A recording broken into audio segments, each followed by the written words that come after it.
Hey, guys. Coach. Hey, when you guys open up Thursday, Coach, do you anticipate having everybody healthy and ready to go? Yes. We're now that's knock on wood, and you guys can see how things are so fluid and changing right up before the week before everyone's first game. But yes, we're relatively healthy, nothing to keep anybody out, and everything else has gone well. So we anticipate getting on a plane tomorrow and being ready to play Thursday. Coach, what is the process? You test before you go? Do you have to test when you get down there? Do you know all these details? Yeah, well, I do, but I'm not a trainer or doctor, obviously. But we've been testing just like everybody else in America has since the players returned back at 1st of August, and we've ramped that up to 3 times a week, and so it's basically, I believe it's 3 times a week, and it can't be on consecutive days or something like that. So we'll test today. We'll test Wednesday, I believe, and then we'll again test after the games on, I believe, Thursday, Friday, or Saturday. I'm not sure which day it is, and then I'm sure we'll have to test again before we play Kentucky and Indy. So it's going to be an every other day thing, if not an everyday thing. Hopefully, eventually, but as of now, that's how it's laid out. You mentioned the craziness with Scott Drew and Rick Barnes today, and Duke canceling their game, and I mean, does that bring your uneasiness level up a notch or two? Few and I text each other last night. Mark said, "So far, so good with the Zags." And I said, "Same here with the Jayhawks." But you know what? I think this is one of those years, guys, that we all want to play, and our guys really want to play. But the whole deal is we don't need to get too high or too low when we do or when we can't, because there's going to be plenty of those this year over the course of a season. Hey, Coach, how ready do you feel like this team is to begin the season against a team like Gonzaga? I would say not very prepared because of the unknown. If we'd have been able to do a couple of dress rehearsals, I would say that we had a better chance to be prepared. And I'm sure Mark's saying the same thing with his group, saying, "Yeah, I think we're ready. Yeah, I think we are." But you don't know exactly how you'll handle certain things because it's hard to prep for it with no rehearsal. But we've opened up against Kentucky or Duke or Michigan State to start a season multiple times now in the first game, and I'm not saying we're always successful, but our guys usually rise to that occasion, and certainly anticipate them doing that as well this year. And then from that perspective, how much of a luxury is it for you to have a guy like Marcus, who obviously is very familiar with you? You're very familiar with him, and he's been, playing a big role for a while. Yeah, I think it's a great luxury to have experience, especially when, you don't know what to expect. After you get a couple of games under your belt, the experience is still so important, but it's more important in the game situations than it is the prep situations. And so, yeah, it's great to have Mark and Mitch and David and Oach, some experience out there. But also the team we're playing against also has, that same experience. So I'm not sure it's a bonus for us as much as it neutralizes things. Bill, what are some of those biggest unknowns for you? Like what are you wanting to see as you go into this game? I'd like to see how guys react when the lights are on. I'd like to see if guys can play without thinking when the pressure's on. I'd like to, see, if you can carry out an assignment when things are broke a little bit or when things are screwed up or muffed, so to speak. There's a lot of things I'd like to see. Also, I'd like to see how mature we are. If we can think next play, because we'll make mistakes. I mean, we'll make plenty. But if we can think next play and not let one become two, and those sorts of things, and even though teams prepare for situations, I don't think you can really be prepared for real situations till you're actually in them. We can practice all we want, side out, 3 seconds left, down 3, or out of bounds under 1 second left, down 1, or 47 seconds left, our ball side out, getting a 2-for-1. I mean, you can practice those things, but until you actually do them, when defenses are designed to say, okay, we know they want a 2-for-1, so let's make sure it's a long possession. And so there's a lot of things that, just to seeing how our guys can react to that. But it'll be, even playing with the shot clock. I mean, we got some guys that if a guy's open with 12 left, up 3 with 20 seconds left, that's a great shot. With little time, with a lot of time on the shot clock. So, and if it goes in, I guess it is. But we gotta learn through that, and I don't think you can unless you kind of get a chance to experience it when you're under fire, so to speak. You mentioned Duke and. Sorry, Coach Self, given the way that the season ended last year and then the last 8 months, man, I got to imagine this has been the craziest 8 months of your coaching career. Can you kind of put that in perspective and talk about how unique it's been since you guys had to stop playing?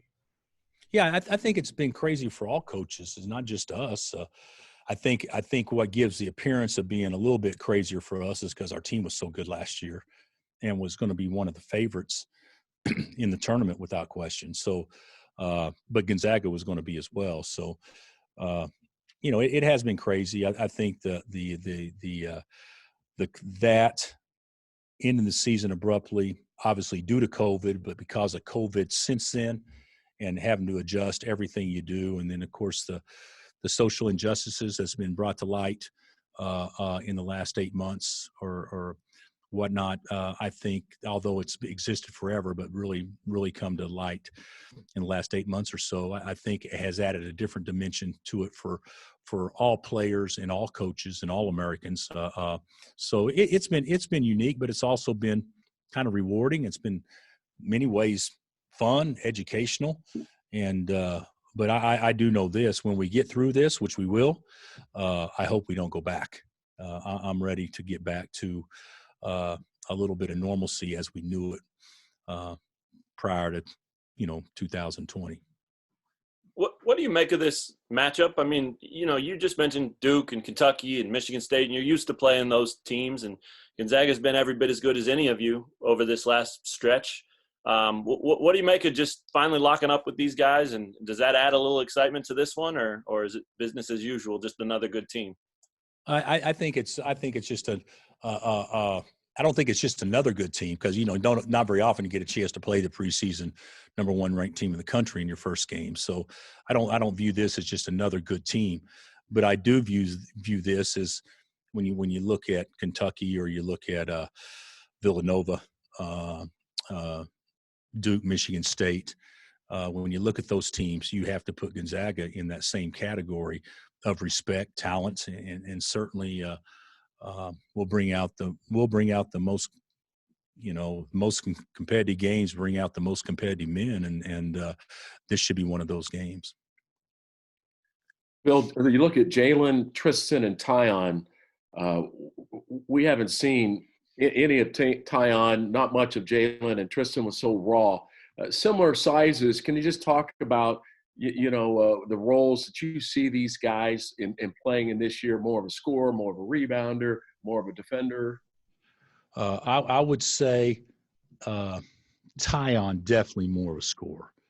I don't know that Tyon this early in his career, his defensive ability at this juncture would definitely be his selling card.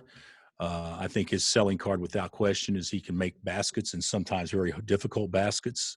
And every team needs that. Every team does, especially late clock or, just when the other team can really guard. You just need a guy to jump up and make a shot.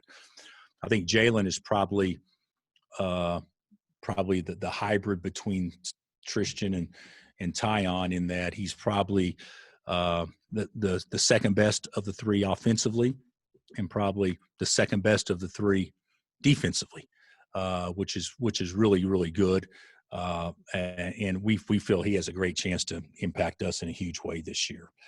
And then, of course, Tristan is the guy that I feel like is an extra possession guy, and certainly if he can play to his length and athletic ability, he could be a tremendous rebounder and a tremendous defender. So I think they all three bring a little bit something to the table, but their effectiveness or how they'll be used, Dave, will probably determine who else is in the game with them. Bryce could be in the game, obviously, and Oach and Christian and Marcus, and if three of those four are in the game, then we may look to scoring in that spot, or we may look to being a defensive stopper or whatever, just because I think they each bring something different. Hey, Coach, our morning show is doing something on what's on your Thanksgiving plate, basically. So for you, what's on your plate, and how does yours relate to our buddy Snacks, Jaren's Howard? Well, I like to say that my eating habits are better than Jaren's, but I don't believe that to be true, probably. So if I could have anything on my plate, I definitely want traditional. I want ham, I want turkey, I want dressing, without question, and a green bean casserole. And I'm trying to think of. I've gone crazy. What is the marshmallow that you put on top of the sweet potatoes? Oh yeah, God Almighty, that's so good. and we'll end it not with pumpkin, but with pecan pie, with whipped cream. So not that I had ever thought about it, but that would be what I would probably go with, at least in my first helping. Hey, I'll ask you so Gary doesn't have to. You got a starting five yet? I don't think has Gary ever asked that before? Maybe once or twice. No, we don't have a starting five. But I do know, barring anything unforeseen moving forward, I feel pretty good about Marcus, Oach, Christian, and David. But we don't know what direction we're going to go in addition to that. So I do think those four probably have the best shot to start the game against Gonzaga, and I don't see anything happening in the next three practices to change that. Hey, I asked Christian who he thought might lead the team in scoring this year. He said it could be a bunch of different guys, but if he had to pick one, he'd probably go with David. Would you be in the same camp, or would you have a different name?